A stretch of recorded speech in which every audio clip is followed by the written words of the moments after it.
Hi friends, வாங்கம்மா கனிவிகின் channel. இப்போ வந்து நம்ம நுர டப்பா வாங்கியிருக்கோம். இப்போ தான் இனிமேல் க்ளீன் பண்ணிவிட்டு நம்ம எப்படி செய்யலான்னு பார்க்கலாம். பாருங்களேன், எவ்வளோ அழகாக அப்படியே பஞ்சு மாதிரி இருக்குது பாருங்களா நுர டப்பா. இதை வந்து நம்ம க்ளீன் பண்ணிட்டு நம்ம இப்போ குழம்பு மாதிரி செய்யலாம். எப்படி செய்யலான்னு பார்க்கலாம்.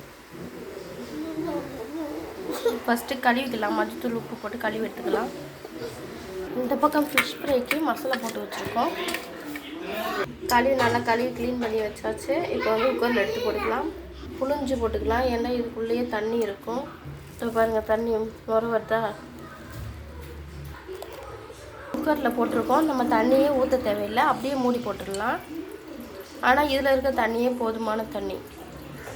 இதில் 2 உப்புகள் போட்டு ஊற வச்சுக்கலாம். ஏன்னா மஞ்சத்தூள் போட்டு தான் அலசிருக்கு. நம்ம குழம்புல போடும்போது கொஞ்சம் போட்டுக்கலாம். இப்போ வந்து தாளிக்கு என்னென்னு பார்க்கலாம். கருவேப்பிலை, வெங்காயம், தக்காளி, கொத்தமல்லி. இப்போ வந்து நம்ம புல்லட் மிக்சியில் தான் நம்ம அரைக்க போகிறோம். இப்போ வந்து அரைக்க வந்து தேங்காய் போட்டிருக்கோம். 4 மிளகு போட்டுக்கலாம், 4 பல் பூண்டு போட்டுக்கலாம், 4 துண்டு இஞ்சி போட்டுக்கலாம், கொஞ்சம் போல் வெங்காயம் போட்டுக்கலாம், தக்காளி போட்டுக்கலாம், சீரகம் போட்டுக்கலாம். இப்போ நான் இதெல்லாம் அரைச்சி எடுத்துக்கலாம். இந்த பக்கம் சோறு நல்லா வெந்துருச்சுமா. இப்போ நம்ம வடித்து எடுத்துக்கலாம். சீரகம் 2 போட்டுக்கலாம். பட்டை, கிராம்பு, சோம்புலாம் போடணும். பக்கத்தில் கடை இல்லை, நாங்கள் வாங்கலை. வெங்காயம் போட்டுக்கலாம். கருவேப்பிலை வச்சு நல்லா வதக்கலாம். தக்காளி போட்டுக்கலாம். நீ பாருங்க, நான் ஒரு சொட்டு தண்ணி ஊற்றுனேன். உங்கள் முன்னாடி தான் பேசிக்கு போட்டேன். அந்த நுர டப்பாவில் இருக்கிற தண்ணி வந்து எவ்வளோ வந்துருக்கு பாருங்கள். இதுதான் நம்ம நுர டப்பா மட்டும் குக்கரில் போடும்போது நம்ம ஒரு சொட்டு கூட நம்ம தண்ணி ஊற்றக்கூடாது. ஏன்னா அது வெந்துருச்சுன்னு வச்சுக்கோங்களேன். இங்கே பாருங்களேன், அவ்வளோதான். உப்பு கொஞ்சம் போட்டுக்கலாம். நல்லா வதங்கிருச்சு. இப்போ நம்ம மசாலா எடுத்து போட்டுக்கலாம்.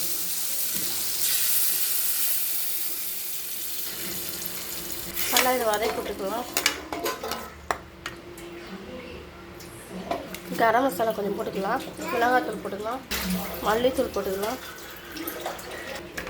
நல்லா வதக்கிடலாம். கொஞ்சம் பச்சை வாடெல்லாம் போகிற அளவுக்கு வதக்கிடலாம்.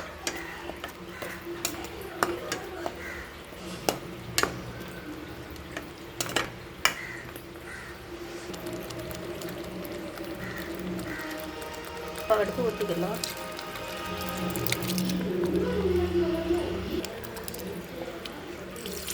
தண்ணி ஊற்றிக்கலாம்.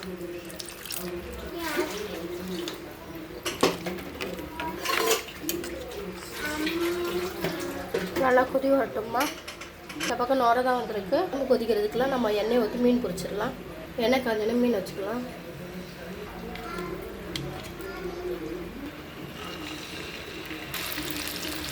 கொதி வர ஆரம்பிக்குது. நல்லா கொதிக்கட்டும். தமிழ் தலை 2 போட்டுக்கலாம். நல்லா வாசனை வருதுமா. இதை வந்து எதுக்கு நான் குழம்பா வச்சுக்கிட்டேன். இப்போ மதியானத்துக்கு வந்து சாப்பாடுக்கு யூஸ் பண்ணிவிட்டு நைட்டு இட்லி தோசைக்கு கூட நம்ம வந்து குழந்தைங்களுக்கு தோசை இல்லைன்னா இட்லி ஊற்றி கொடுத்து கூட இதை வச்சு கொடுத்தா அழகாக தொட்டு சாப்பிடுவாங்க. இது மாதிரிலாம் கொஞ்சம் நல்ல, ஆனால் உடம்புக்கு ரொம்ப நல்லதுமா இது மாதிரி சாப்பிட்றது குழந்தைங்களுக்குலாம்.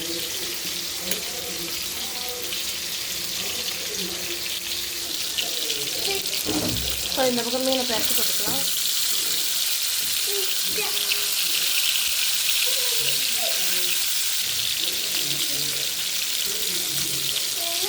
நமக்கு தேவையான நுர டப்பா குருமா குழம்பு ரெடிமா.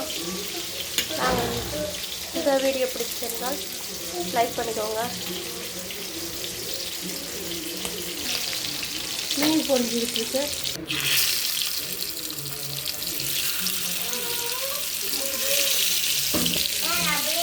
எடுத்து வச்சுக்கிட்டோம். இப்போ நமக்கு தேவையான நுர டப்பா குழம்பும் ஃபிஷ் ஃப்ரையும் ரெடி ஆயிடுச்சு. இந்த வீடியோ பிடிச்சிருந்தால் சப்ஸ்கிரைப் பண்ணுங்கள், லைக் பண்ணுங்கள், ஷேர் பண்ணுங்கள், கமெண்ட் பாக்ஸில் கமெண்ட் பண்ணுங்கம்மா.